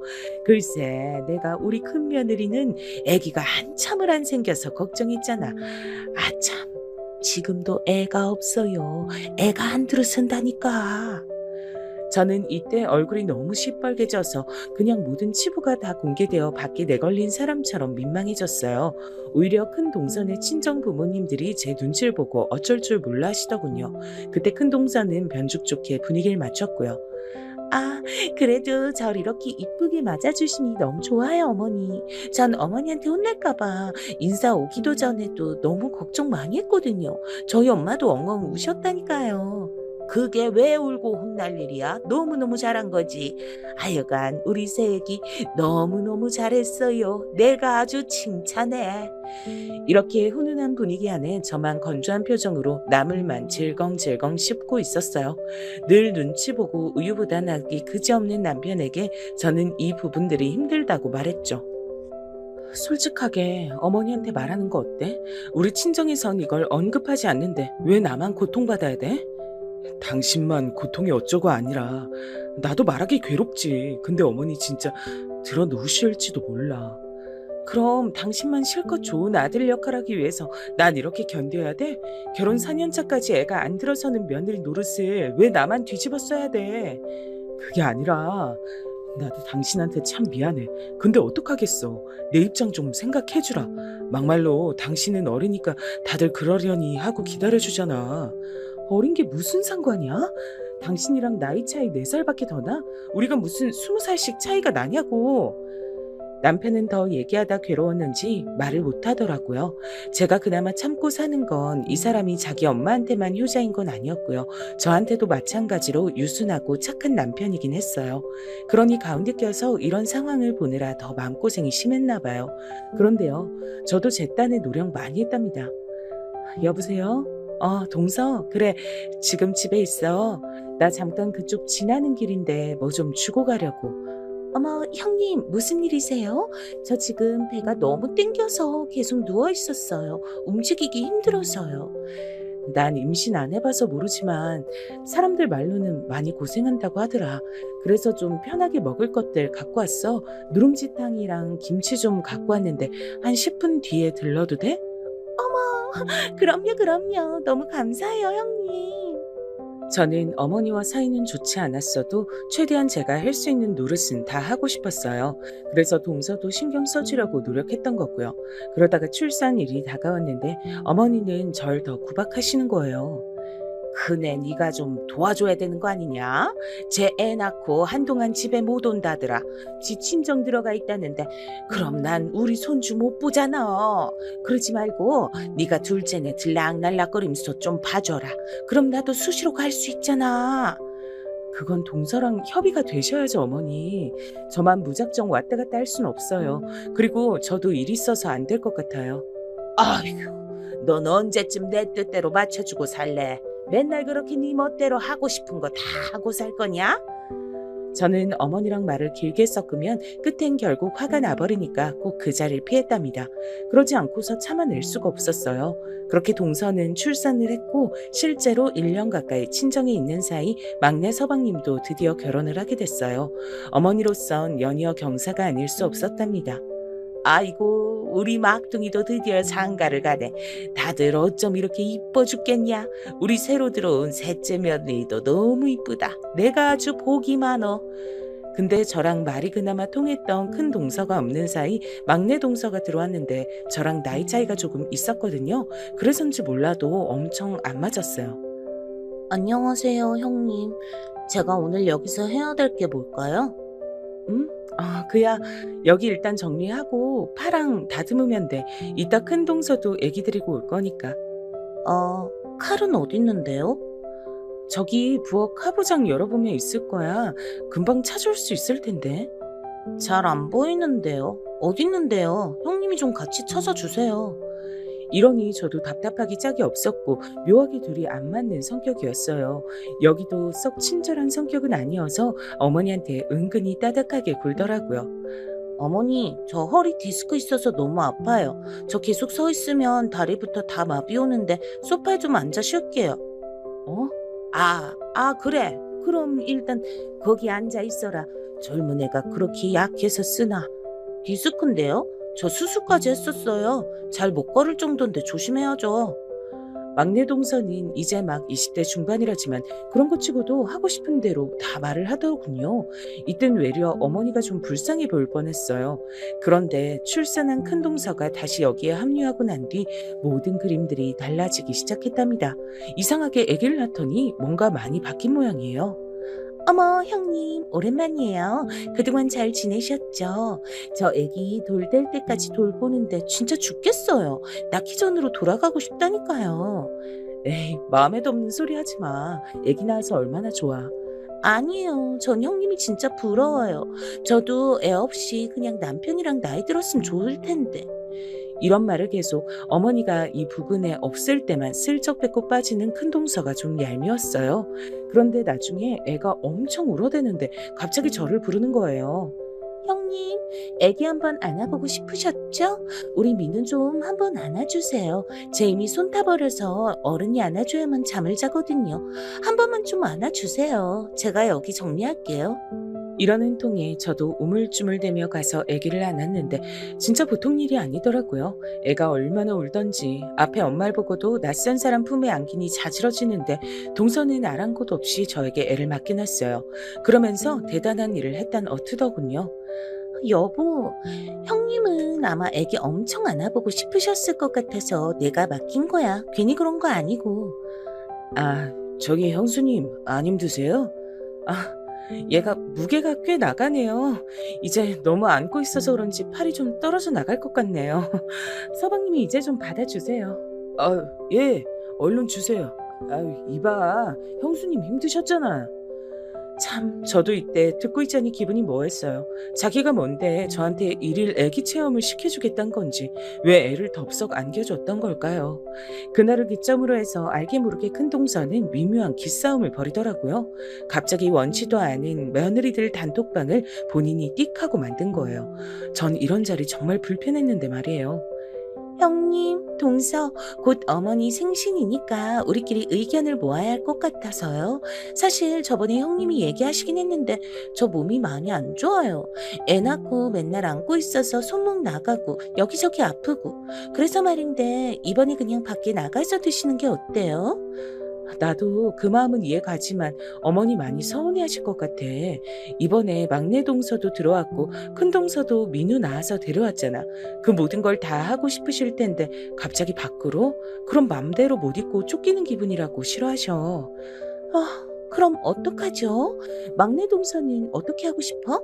셋이서 다 같이 해야 하는데 제가 빠지면 죄송하기도 하고요. 저야 형님들 원하시는 대로 할게요. 별로 상관없어요. 이러니 상황이 팽팽하게 흘러갔고 우리는 어쩔 줄 몰랐어요. 결국 결론이 안 나고 있으니 제가 딱 잘라 말을 했답니다. 이번엔 어쩔 수 없이 어떻게라도 어머니 생신은 해야 될 것 같아. 대신 큰동서는 많이 힘들다고 했으니까 그냥 과일 씻고 상 닦고 정리하는 정도만 해줘. 나머진 내가 막내 동서랑 일 나눠서 하도록 할게. 다 끝나고 우리 쉬도록 하자. 네, 알겠어요. 형님 말씀대로 할게요. 큰동서는 제 말에 약간 빈정이 상했다는 듯 대꾸했고 평소에 제잘제잘 말도 많으면서 이날은 말을 툭 끊어버리더군요. 그리고 웬만한 음식들은 다 준비해갔는데 큰동서는 심지어 이날 늦게 오기까지 했어요. 아기가 아프고 저도 어제까지 체해 있어서 죄송해요. 지금부터 제가 뭘 도우면 될까요? 저렇게 말은 하면서도 계속 허리가 아프다는 둥 낑낑댔고 막내 동서는 눈치 없이 그 옆에서 둘이 붙어 앉아있다가 애기들 보질 않나 결국 혼자 독박을 써버렸네요. 그런데 이날 큰동선 얼마나 어머니 앞에서 아양을 떨고 지 멋대로 하는지 진짜 보통이 아니라고 느꼈어요. 어머니, 제가 이번에 오면서 우리 민우 재롱 부리는 거 영상 찍어 왔잖아요. 이것 좀 보세요. 이러면서 계속 어머니랑 저들끼리만 붙어 다니고 전 아예 대놓고 왕따시키는 느낌이더라고요. 나중에 알게 된 사실인데 이것도 남편 등에서 들은 얘기지만 정말 놀랐어요. 재수 씨들끼리 돈 모아서 어머니 비싼 선물을 해드렸나 봐. 뭔 놈의 가방을 400만 원 하는 걸 사드렸대. 대단하더라고. 전 이때 깜짝 놀라 남편에게 물었는데 그건 사실이었어요. 나중에 물어보니 큰동서가 뒤늦게 말해주더군요. 형님 부담스러우실까봐 말 안 했어요. 저희는 남편이 그래도 조금 여유가 되니까. 암튼 그건 아니고, 그리고 전 이렇게 뭔가 할 거면 혼자 알아서 하지. 누구 보고 하자고 막 보채는 타입 아니에요. 저기 형님이 그렇다는 건 아니고요. 그러면서 말에 약간 가시가 있더라고요. 그런 와중에 막내 동서도 임신을 했고 전 갈수록 이 집에서 찬밥이 됐어요. 어느 날 제가 울면서 집에 들어오게 된 건 하나같이 아이들을 떡하니 안고 있는 동서들 때문이었답니다. 당신 오늘 왜 이렇게 어머니 댁에서 표정이 안 좋았어? 내가 기분 안 나쁘게 생겼어? 저것들 아니 큰동서랑 막내 동서 지들 애기들 있다고 유세 부리잖아. 이걸 어떻게 해결하면 좋을까? 정말 내가 죽을 죄를 지은 기분이다. 누가 죽을 죄래? 좋아. 당신 생각해서 실제로 당신이 나보단 더 비참하니까 내가 참는다고 쳐. 근데 나 언제까지 이런 취급당해야 돼? 그거나 좀 알려줘라. 미리 알고 마음의 준비라도 해야 되잖아. 그건 내가 문제가 있다고 어머니랑 동생들한테 말을 하라는 거야? 그럼 어떡해. 난 어찌해야 되는데. 이러니 둘 다 할 말을 잃게 됐어요. 저라고 임신이 잘 되는 케이스는 아닌 듯 했으나 남편이 정말 거의 무정자증 수준으로 상태가 나빴거든요. 저도 몇 년간인 남편을 안타깝게 여겼으나 동서들한테도 무시당하는 입장이 되니 못 참겠는 거예요. 저랑 아예 척을 저버린 큰동서는 시댁 모임에서 어머니에게 이렇게 말했거든요. 맨날 이렇게들 모여서 아들 손주 며느리 얼굴 다 보니까 너무 좋다 정말. 그러게요, 어머니. 뭐니 해도 결국 손주 안겨드린 게 진짜 효도 아니겠어요? 우리 어머니가 그렇게 욕심이 많으신 것도 아니고 꼭 손주 아니고 손녀여도 되는데 말이에요. 이런 말을 저도 있는 자리에서 굳이 한다는 건 싸움을 거는 거잖아요. 아예 어머니는 이 말에 동의하시면서 면박을 주셨죠. 아휴, 그러게 말이다. 그래도 니들이 엄청 효도하는 거야. 그럼 효도하는 거지. 몇 년을 할머니 소리 못 듣다가 니들이 이렇게 번갈아 가며 낳아주니 너무 좋다 정말. 그날 큰 동서랑 작은 동서는 연달아서 약속 시간보다 40분 넘게 늦게 왔고요. 심지어 과일 봉지들만 달랑달랑 지들 애기 먹일 것만 간신히 챙겨서 왔어요. 근데도 어머니는 아무 말도 안 하시는 거예요. 저한테만 하녀 마냥 시키셨어요. 예, 뭐하니? 얼른 가서 네 동서들 맞아줘라. 짐이 저렇게 한가득이다. 네가 손이 비었으니까 가서 얼른들 도와라. 그러면서 자꾸 동서들의 잡일을 저한테로 미루셨어요. 아예 등까지 찰싹 쳐대가면서 시키시니까 너무 싫더라고요. 결국 남편이 참다 못해 이날 밤 자기 엄마한테만 전화해서 힘겹게 말을 했어요. 진짜 웃긴 게 뭔지 아세요? 어머니는 이후로 타박하시는 말들이 아주 쏙 들어갔답니다. 어쩔 수 없지 않니? 쟤도 뭔 사정이 있겠지 뭐. 남자들 나이 들면 다 힘든 거야.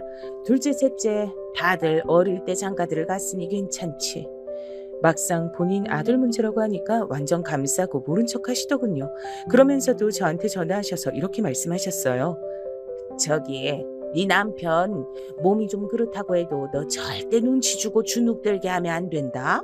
남자는 아주 생명이 달린 거랑 똑같은 거야. 여자가 자꾸 무시하고 불같이 화내면 엉망이 되는 거라고. 그런 어머니도 생전에 아버님을 그렇게 쥐잡듯 잡고 사셨다니 본인 아들이 당하는 건 싫으셨나 봐요. 저는 그 말 맞다나 이 부분이 회수된 이후 남편과는 정말 조금도 싸울 일이 없었어요. 그런데 말이에요. 안 그래도 비실비실하고 건강이 안 좋고 늘 간이 안 좋아 보인다는 말을 들었던 남편은요. 건강검진을 미루다 갑작스런 빈혈로 쓰러지고 난 뒤 회사에서 응급실까지 실려가게 됐어요. 이게 무슨 일이야? 쓰러졌다니. 어디 부딪힌 거 아니고? 저도 가봐야 알아요, 어머니. 일단 병원으로 오세요. 그렇게 택시로 내달려서 도착한 병원에서 남편은 몸이 너무 힘들어서 어쩔 줄 몰라 하더군요. 얼굴도 수척해지고 멀쩡히 밥 먹고 나갔던 사람을 병원에서 맞이하니 이상한 기분이었어요. 어머니는 이 순간도 제 탓을 했고 동서들도 동정 섞인 빈정을 저에게 보냈답니다. 이것들을 사람이라고 볼 수 있을까요? 아주버님 많이 편찮으셔서 어떡해요? 매번 그렇게 힘들게 일하시더니 너무 지치시겠다. 우리 남편도 아주버님 몸 약한 타입이라고 옆에서 잘 챙겨줘야 한다고 하더라고요. 그러게 말이다. 같이 사는 사람이 잘 챙겨줘야 되는데 원. 결국 이들은 다 저에게 손가락질을 하고 싶어 했고요. 그렇게 누굴 탓하고 있을 때가 아닌데 이것들이 여유를 부리고 있다가 결국 한 사람을 그렇게 하늘에 보내게 됐답니다. 우리 남편은 정말 거짓말처럼 아직도 저는 그렇게 시간이 지났는데도 잘 못 받아들이고 있는데요. 아무튼 어느 날 정말 거짓말처럼 제 옆을 떠났어요. 전 장례 때 정말 미친 여자처럼 어머니랑 싸웠답니다. 제 안에 그렇게 울화가 가득 차 있는지 처음 알았어요. 뭐요? 제가 뭘 못해서 잘못해요? 저 때문에 자식을 못 봤다고요? 어머니 다 알고 계시면서 그 사람이 원인인 거 알면서 그러시는 거예요? 그게 아니 너는 지금 그걸 이 자리에서 할 말이라고 하냐? 그럼 뭐요? 저는 뭐 마음이 편한 줄 아세요? 대체 어머니 아들이 몇 년을 저랑 지낸 줄 아세요? 어머니 못지않게 저도 슬퍼요. 꼭 이런 자리에서 아쉬운 걸 다 저한테 뒤집어 씌우셔야겠어요? 어머 형님 그만하세요. 어머니 속상하신데. 동서가 면대 끼어들어 지금. 나보다 제정신이 아닐 수가 있어? 빠져. 어머 형님 무서우시다. 저는 완전히 이들 사이에 껴서는 어정쩡한 원망과 조롱을 받고 정말 죽을 맛이었어요. 아들도 병으로 보내놓고 왜 며느리인 저까지 더 피를 말려서 보내려고 드는 걸까요? 그러곤 전 얼마 뒤에 돌아와 남편과 살던 짐들을 조용히 정리했죠. 어머니는 이때 장례식에서 저랑 뒤엉켜 싸우셨던 게 내심 양심에 찔리긴 하셨나 보더군요. 뒤늦게 이렇게 연락이 왔어요. 집은 그대로 내두고 살아라. 가끔 가서 우리 아들 지내던 흔적이란 볼란다. 너 없어지면 그 집까지 없어질까 싫다. 아들 못 만날까 무섭다. 도통 무슨 말인지. 밑도 끝도 없이 이해가 하나도 안 되는 내용이었지만 제가 받아들이기엔 어머니가 나름 애둘러 사과를 하고 있다고 느껴졌어요. 왜냐면 남편이 통원 치료를 할 무렵엔 절 원망하셨거든요. 새끼도 못 보고 저렇게 젊은 나이에 몸져 누울 줄 누가 알았다니. 어떻게 그런 것까지 네 아비를 쏙 닮았냐. 그래도 네 아비인 자식이라도 줄줄 보고 갔지. 어쩜 새끼 복도 없고 처복도 없고. 지금 저 얘기하시는 거죠, 어머니? 어떻게 본인 아들도 문제 있는 거. 아니, 됐어요. 다 둘째 치고 좋아요. 그럼 저희가 애가 있었으면 그렇게 어머니 뒤치다거리 할 수 있었을까요, 평소에? 동서들은 애들 있다고 이 핑계대고 저 핑계대고 허구한 날 못 왔잖아요. 아니, 이게 진짜 지 남편 병상에서 저러고 있는데 바득바득 따질 일이냐? 형님, 저도 옆에서 듣고 있기 거북하네요. 저희가 핑계를 대다니요. 동서는 더 이상 나대지 말고 가만히 있어. 듣기 싫으니까. 우리는 점점 험악한 상태까지 갔었고 그러다 장례 치르고 어머니는 결국 한풀 꺾이신 거예요. 그래서 제가 예의상 시댁 단톡방에도 조용히 머무르고 있었는데요. 그걸 알고 있는 동서들은 좀이 쑤셔서 미치겠나 봐요. 우리 셋이 나란히 모인 단톡방을 또 만든 거 있죠? 진짜 그놈의 단톡방 다 없애버리고 싶어요. 형님, 저희 이번에 애기 데리고 어머니 댁 가려고 하는데 같이 가실래요? 혼자 계시기 적적하시잖아요. 난 괜찮으니까 신경 쓰지 말고 일 봐. 형님, 얼마나 힘드시겠어요. 저희랑 맛있는 거 먹으러 가요. 제가 무슨 남편이랑 잠깐 떨어져서 어디 유학 가 있는 사람도 아니고 큰 일을 겪었는데 아무렇지 않게 말을 하더라고요. 일단은 지켜봤는데 이것들 머리 굴러가는 소리가 다 저에게 들릴 정도였어요. 그 와중에 저한테 또 뭔가 일을 넘길 생각들을 하고 앉았더라고요. 어머니도 많이 힘드신 것 같아서 다 같이 식사라도 하고 얼굴 보면 조금 나아질 것 같아서요, 형님. 그러면서 음식 메뉴를 뭘 정하고 만들고 얘기를 하고 앉았길래 전 딱 잘라 말했어요. 그리고 본격적으로 아주 큰 싸움이 됐답니다. 있잖아, 동서들. 내 입장이 뭔지 생각을 못하는 것 같아서 어머니 입장만 생각해야 되는 거야 지금? 나 남편 보낸 지 얼마 되지도 않았어. 내 감정 추스르기도 힘들어. 이런 말을 내가 해야 돼? 형님, 저랑 막내 동생은 형님도 생각해서 이렇게 한 거예요. 지금 집에 혼자서 지내고 계시니까 힘드실 것 같아서. 그러지 말고 여럿이 있는 곳으로 나오시게 하려고요. 이게 잘못이에요? 그렇게까지 날 생각해주고 진심인 사람이 지금 그렇게 나한테 따박따박 따지고 있어? 동서가 내 입장이면 서방님이랑 사별한 지 얼마나 됐다고 내가 모임하자고 하면 순순히 나올래? 형님, 뭔가 오해가 있으신 것 같은데요. 왜? 불리하니까 갑자기 오해라 그래? 내가 지금 여기서 어머니 드실 메뉴 정하고 뭘 만들어 갈지 고르고 앉아있게 생겼어? 나 지금 죽도 입에 못 넣는 사람이야. 생각이 있는 거야 없는 거야? 저기 형님들 왜 이러세요? 저기 너무 흥분하신 것 같아요. 점점 분위기는 험악해졌고 저는 말을 하다 보니까 더 화가 나더라고요. 그리고 못 참겠어서 어머니한테 연락을 했어요. 어머니, 죄송한데요. 지금 많이 힘드신 시기인 거 압니다만 저도 이 사람 보내고 말짱한 정신은 아니에요. 그래서 말인데 한동안 어머니 댁에서 모임이 있다든지 동서들과 만나야 하는 스케줄은 피하고 싶어요. 뭐? 아니 또 뭔 일이 있었길래 그러냐? 근데 너는 진짜 머리 아프게 왜 그래? 나를 왜 이렇게 괴롭히냐고? 제가 어머니를 어떻게 괴롭혔다고 이러세요? 동서들과의 관계가 불편하다고요. 어머니는 이해가 안 되시겠지만 아들 잃은 어머니도 힘드시지만 남편 잃은 저도 괴롭다고요. 제가 지금 남편들 끼고 나오는 동서들 사이에서 우리 남편 형제들이랑 다 같이 어울려서 하하호 웃고 떠들게 생겼어요? 왜 그러는데? 둘째랑 뭔 일 생겼냐? 걔야 뭐 잘해보려 그랬겠지. 그러지 말고 네가 윗사람이니까 먼저 손 내밀어라. 저는 여기서 한계점에 부딪혔고 아주 극심하게 깊은 한숨을 토해내게 됐어요. 어머니, 거두절미하고 이제 그만할게요. 어머니가 그렇게 좋게 보시는 둘째 며느리가 맏며느리 역할 톡톡히 하고 있잖아요. 어머니 아들도 이제 제 곁에 없는데 저를 좀 놔주세요. 뭐? 예, 너는 네 남편 보낸 지 무슨 10수년은 됐냐? 그게 지금 네 시애미한테 할 말이야? 저는 통화를 이어가는 것만으로 머리가 지끈거려 모든 걸 다 관둬버렸어요. 저도 숨이 붙어있는 사람으로서 좀 살아야 되잖아요.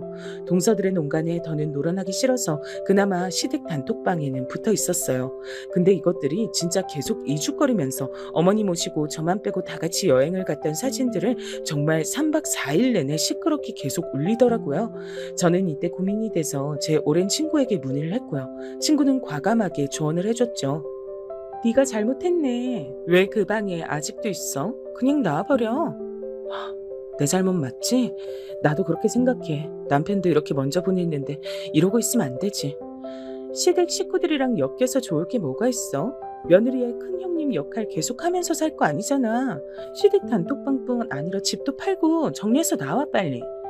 저도 이때 마음 정리가 시원하게 안 돼서 고민하고 있던 차에 더 이상 시댁 식구들에게 끌려다니고 싶지 않았어요. 그리하여 집을 판다고 공언했고 어머니는 그걸 또 억지로 붙들고 계시려고 하대요. 아직 계약 기간 남았지 않냐. 제 보냈다고 이렇게 빨리 다 후다닥 정리하고 그러는 게 어딨어. 그러지 말고 너 하자는 대로 다 해줬으니까 좀만 더 있어라. 저도 얼른 저대로 삶 살고 어머니도 정리할 건 정리를 하셔야 될 것 같아요. 그동안 신세 많이 졌습니다, 어머니. 최대한 어머니랑은 더 크게 상처내며 끝내고 싶지 않아서 잘 마무리를 했어요. 고부관계로 엮여 지내며 서로 많이도 긁어댔지만 저와 어머니에겐 공통점이 있으니까요. 각자에게 소중한 존재를 잃은 슬픔은 같으니 그 부분은 존중하고 싶었어요. 어머니, 안녕히 계세요. 생신 때마다 연락은 드릴 거예요. 완전히 끊어내고 그런 거 아니고 어머니랑 저 둘 다 좀 숨 좀 트고 살아보잔 거예요. 그 사람이라고 우리 둘이 이렇게 부둥켜 안고 우는 거 좋아할까요? 전 아니라고 봐요. 그렇게 저는 끝내 어머니 얼굴을 보지 않고 정리를 했네요. 그래서 나름 이사를 했는데 어쩌다 보니 막내 동선의 집이랑 그리 멀지 않은 곳에서 살게 됐어요. 저도 급히 처분한 돈을 가지고 집을 얻다 보니까 이것저것 따질 새가 없었거든요. 지하철역에서 우연히 만난 막내 동서가 아는 척을 해서 알았어요. 큰형님, 여기로 이사 오신 거예요?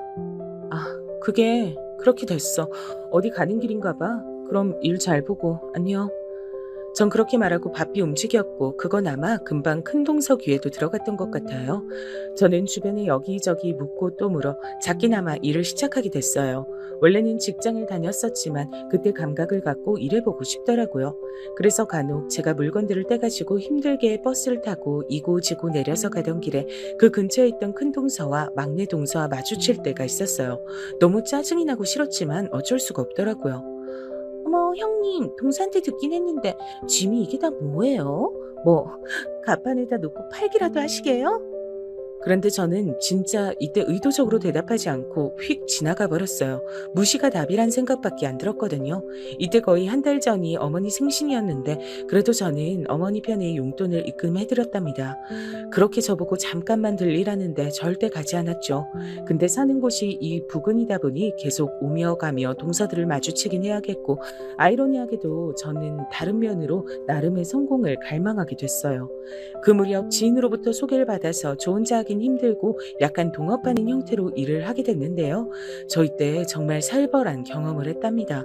함께 일하는 지인의 남편이란 작자가 갑자기 나타나서 저를 엄청 윽박질렀거든요. 우리 와이프가 그쪽이 멋대로 이중계약을 했다고 하던데 이거 어떡할 거예요? 법대로 처리를 해야 될 것 같은데 얼마나 물어줄 거예요? 네? 다짜고짜 그게 무슨 말씀이신지. 저는 이때 한참 옥신각신하다가 그나마 친구와 겨우겨우 남아있던 인맥들을 동원해서 위기를 벗어났죠. 새삼 남의 남편이랍치고 찾아와서 저한테 이렇게 와악 하고 따져대는 꼴을 당하니까 더 서럽더라고요. 그런데 저도 어디서 그런 힘이 나왔는진 모르겠는데 험한 일을 당할 때마다 곧바로 제 자신에게 물을 주었어요. 험한 일들 계속 생기는 거 보니까 맷집이 어지간히 커져서 큰일을 하게 되나 보다. 그냥 그러고 사는 수밖에 없어. 숨이 붙어있는 한은. 이런 말들을 중얼거리며 나름 제 자신을 격려해가며 일했어요. 이때 아주 세게 데인 일로 인해 절대 동업은 하지 않았고 적어도 일부분에 있어선 쉽게 남을 신뢰하지 않았답니다. 그리하여 저는 인터넷 계정을 통해 독립적으로 물건들을 팔기 시작했고요. 중간에 없는 돈 다 동원해서 관련된 강의도 들으러 다니고 나름 제가 하는 이 작은 사업에 대해 컨설팅도 받았어요. 솔직히 자랑은 아니지만 전 친정도 경제적으로 여유가 없거든요.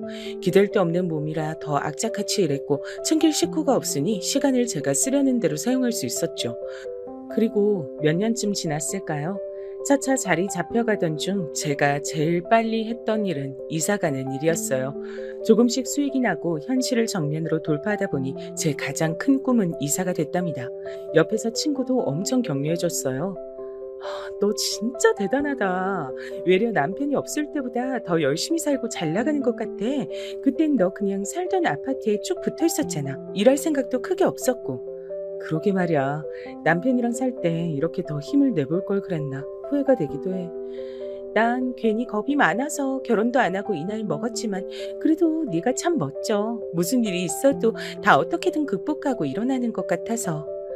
친구가 이렇게 절 과대평가하고 칭찬해준 건 제가 사업체를 바로 잡아갈 쯤 청약도 하고 많은 것들을 공격적으로 했거든요. 뭘 하건 간에 소위 흐름을 타는 시기가 있다고 하던데 제가 딱 그런 상황이었어요. 그래서 저는 정말 쥐도 새도 모르게 이사를 갔고 원하는 지역의 청약을 여전히 넣어둔 상태로 아주 열심히 개미처럼 일했답니다. 살도 열심히 뺐고 다이어트 관련된 식품부터 옷이랑 요리하는 제품들까지 전 정말 많은 것들을 판매했어요. 하다 보니 수완도 늘어서 거래처들도 많이 들고 저란 사람을 믿고 판매해주는 사람들도 있었고요. 근데 사람 일이라는 게 참 재밌더라고요. 이 와중에 제가 판매하는 물품에 관심을 기웃거리는 이들 중 큰 동서와 막내 동서가 슬쩍 보였어요. 이 둘은 서로 그 인터넷 게시판 안에서 나름 자기네들 사생활을 공개해놓고 사는 것들이라 한눈에 판별이 됐답니다. 하지만 저는 자세한 제 신상은 숨기고 판매를 하고 있었기 때문에 이것들이 저의 정체를 파악할 수는 없었죠. 그러면서 큰 동서가 써대는 글들을 보니까 진짜 가관도 아니더라고요. 참 여기서 큰 동서가 지칭하는 1등 주부라는 말은 인터넷상에서 활동하는 제 별명이에요. 어머, 1등 주부님. 이번에 판매해주신 거 정말 요긴하게 잘 샀어요. 남편이 저보고 애 둘 낳고 살쪘다고 구박하고 본인도 돼지같이 팍팍 쪄가지고서 엄청 싸웠거든요. 1등 주부님, 왠지 마스크 벗으시면 외모도 엄청 이쁘실 것 같아요. 몸매도 부럽고요. 저한테 엄청 아부하듯이 글을 쓴 거예요. 정말 한심하기 짝이 없더군요. 써드는 그 글들을 확인하면서 큰 동서의 현재 모습을 건너 사진으로 봤는데 확실히 저랑 마지막으로 봤을 때보다 10kg은 더 쪄 보였어요. 이들은 제 근황을 모르지만 전 몰래 이렇게 체크하면서 지냈죠. 그리고 나름 어머니랑은 연락을 조금씩 하면서 지냈는데 어머니가 이번엔 간만에 제발 오라고 사정을 하시더라고요. 내가 나이 먹을 만큼 먹었다지만 암만 그래도 사는 낙이 없어도 너무 없다. 자식을 보냈으니 내가 뭐가 그렇게 재밌고 맛있겠어. 이번 생일은 딱 한 번만 그냥 눈 딱 감고 모르는 척 와주면 안 되냐? 그래야 내가 우리 장남 기척이라도 느껴보고 좀 위로가 될 것 같다.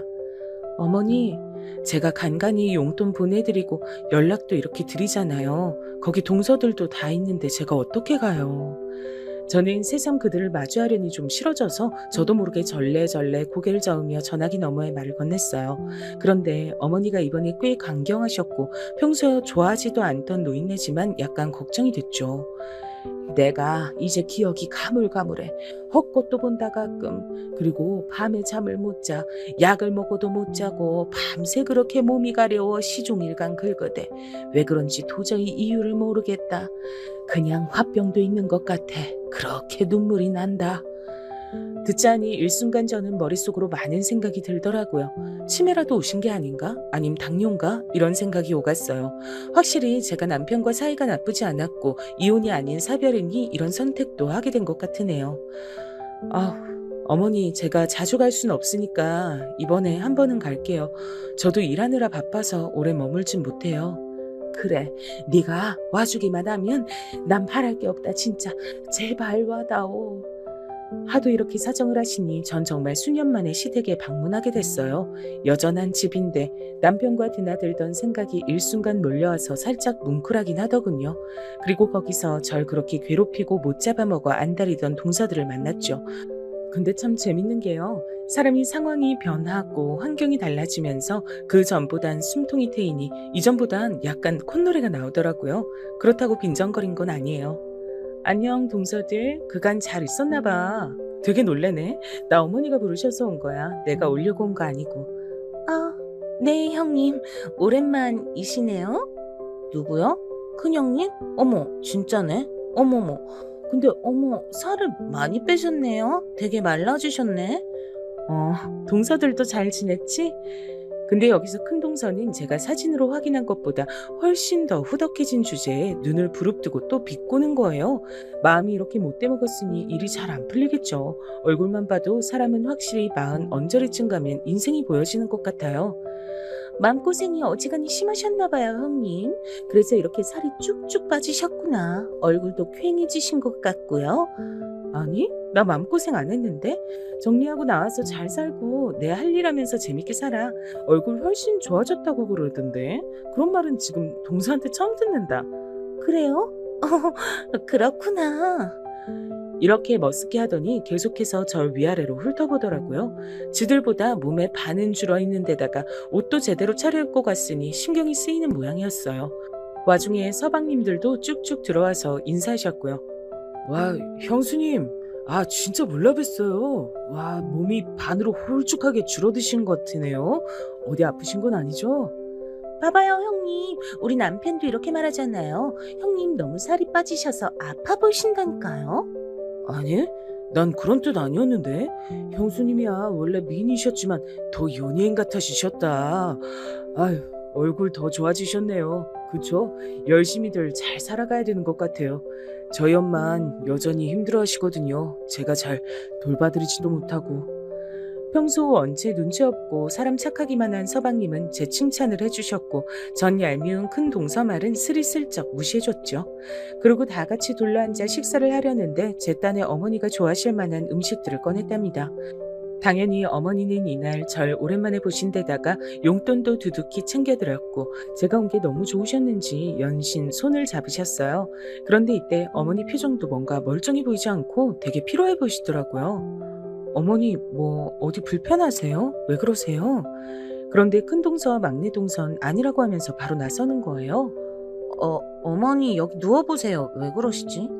어머니, 내가 볼 땐 치매 증상이나 당뇨도 있으신 것 같던데 자기들은 그런 거 못 느꼈어? 글쎄요. 어머니도 그냥 괜찮다고 하시고. 아무튼 어머니를 눕혀드리고 난 뒤 조금 주무시게 하고 저와 동서들은 전부 거실로 나왔죠. 하도 어색해서 할 말이 없는 와중에 큰 동서가 또 꼬치꼬치 깨묻더라고요. 형님은 그때 막내 동서네 쪽 집에 사시지 않으셨어요? 이사 가신 지 꽤 된 거 맞죠? 아니 동서가 그쪽 골목에서 봤다더라고요. 저도 빌라들이 있는 골목에서 형님 뵀는데 거기쯤 사시던 거 맞죠? 저는 그 어둡고 좁은 집이 떠올라 일순간 미간을 찡그렸지만 우선은 대답을 했어요. 맞아. 거기서 살았지. 근데 이사 갔어. 어허라, 어디로요? 안 그래도 동서가 못 본 지 엄청 오래됐다 그랬거든요. 저는 침을 한번 꿀꺽 삼킨 뒤 오픈을 해야 하나 말아야 하나 고민하며 입을 열었어요. 그리고 정말 3초도 안 되어 거실이 시끄러워졌답니다. 저기 강남 아파트로 들어갔어. 잠깐만. 아니 뭐야? 나 웃겨서 말이 안 나오네. 형님이 강남을요? 어떡해. 웃으면 안 되는데. 뭐야? 그 반응은? 웃기다고? 그러자 제 바로 맞은편에 앉아있던 막내 동서까지 몸을 앞으로 숙여대면서 낄낄대고 웃는 거예요. 아니 저희가 무슨 죄가 있다고.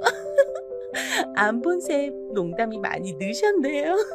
그렇잖아요. 와, 저 이렇게 대놓고 그 아파트 산다고 말하는 사람 진짜 처음 봐요. 인터넷이랑 TV로는 봤는데 형님 진짜 그새 많이 성격 변하셨다. 저는 숨을 크게 들이마시고 이것들의 행태를 지켜봤어요. 아니 솔직히 뭐 불가능한 일은 아니네 그치? 형님은 혼자 몸이시니까. 하여간 저기 뭐 돈 많은 할아버지 남자친구라도 있으신 거예요? 그래도 우리 나이가 그런 게 먹힐 나이가 아닌데. 설마 아니에요? 뭔데? 할 말 있으면 해봐. 아니, 진짜 농담이에요, 형님. 화내시면 안 돼요. 그 뭐랄까? 꽃뱀이냐 방울뱀이냐 그런 거 있잖아요. 그런 거 하면 가능은 하겠는데 그러기엔 형님이나 우리 나이가 너무 많잖아요. 그래도 강남 사는 할배한텐 먹히려나? 동서, 지금 말 다 했어? 뭐가 어째? 아우, 그러게 농담 좀 작작하시지. 저는 이때 자리를 털고 일어나 옆에 있는 쇼핑백에서 택배 봉투 몇 개를 꺼냈어요. 안 되겠다. 간만에 만나서 선물이라도 주려고 했더니. 네? 저는 저를 까내리지 못하면 병이라도 걸릴 것 같은 이 둘에게 택배 봉투 2개를 휙 던졌어요. 있잖아. 그렇게 인터넷상에선 언니 하며 따르더니 이렇게 자꾸 귀엽게 나 약 올릴 거야? 우리 아는 사이들이잖아. 나 말이야, 나. 그 1등 주부. 그 사람이 나야. 마스크 쓰고 나와서 다이어트 식품 팔고 생필품이며 옷 다 팔고 이웃들 10만 명의 작년에 강남 아파트 청약된 사람. 그 사람 나라고. 이렇게 말해놓고 저도 새삼 너무 유치했나 싶어 그 둘을 봤는데 큰 동서와 막내 동서 얼굴에서 이미 웃음기는 사라졌어요. 그리고 지들 앞으로 떨어진 택배 봉투. 아마 저한테 많이 주문하고들 샀었을 그 다이어트 음료들과 쫄쫄이 스타킹들이 담긴 회사 로고가 있는 스티커들을 확인한 것 같더라고요. 제 다리로부터 얼굴까지 시선이 쭉 타고 스물스물 올라오더니 그제서 상황 파악이 된 것 같았어요. 형님이 1등 주부? 1등 주부? 그 강남 아파트 잠깐만, 진짜라고요? 아니, 그 사람... 평소 저는 제 신상을 다 밝히기 싫어 선글라스와 마스크를 쓰고 인터넷상에서 사진을 찍고 홈쇼핑처럼 판매를 했었어요. 나이 먹을 만큼 먹고 살림에 빠삭한 여자가 훅훅 늘어놓는 말들을 편하게 생각한 수많은 아내들과 교류가 되어 특히 코로나 시기에 많은 수익을 봤거든요. 다들 집에서 인터넷으로 물건만 사던 때기도 했고요. 암튼 이것들 둘은 얼굴이 새파랗다 못해 새하얗게 질려서는 둘 다 뒤로 팔을 짚어야 할 정도로 몸이 기우뚱거렸어요. 진짜 말도 안 돼. 그러고 보니 얼굴 윤곽이 이렇게 보니 맞는 것 같기도 하고. 세상에. 아니, 웬만하면 내가 파는 것들 먹고 다들 악착같이 살도 빼고 이뻐지고들 하는데 자기들은 진짜 발전이 없다. 서방님들이 좀 안 됐어. 맨날 그렇게 뒤에서 뭐 처먹으면서 남 흉이나 보고 있으니 남을 깎아야 본인이 좀 괜찮은 것 같지? 뭐라고요? 나는 동서랑 비슷한 나이 먹고 강남 아파트 내 집 있고 지금 사업하면서 사는 게 재밌어 죽겠어. 그리고 뭐? 할배랑 연애? 내키면 내 또래보다 더 어린 남자들도 줄을 선다. 하여간 못돼 먹은 말버릇 진짜 여전하네 동서들. 제발 그렇게 발전 없이 쭉 살다가 가라. 더 못 있겠다 진짜. 그럼 잘들 있어. 전 그 자리에서 훅 하고 일어났고 그런 저를 동서들은 몇 번 곁놀질 하다가 끝내 제대로 못 쳐다보더라고요. 나중에 집으로 왔을 때쯤 그제서 막내 동서한테 연락이 왔는데요. 참 쟤들 사이도 부질없더라고요. 욕만 하면서 뭉쳐다닌 여자들의 인간관계란 정말 쓰레기만도 못한 것 같아요. 형님, 저기 잘 들어가셨나요? 다름이 아니라 아까 인사를 너무 제대로 못 드린 것 같아요. 이번에 큰형님이 그 말로만 듣던 1등 주부님이시라니 너무 멋져요.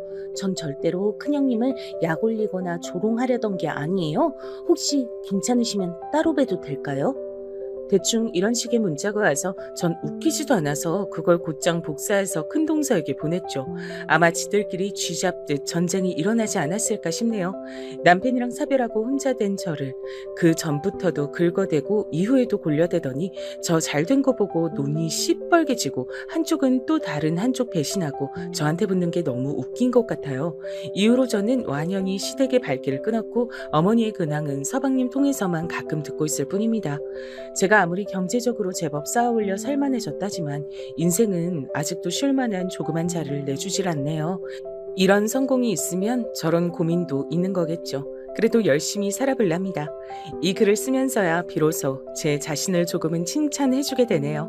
너무 고생 많았고 잘 살아왔다 내 자신아. 앞으로도 이렇게만 가자. 그럼 모두들 건강하세요. 감사합니다.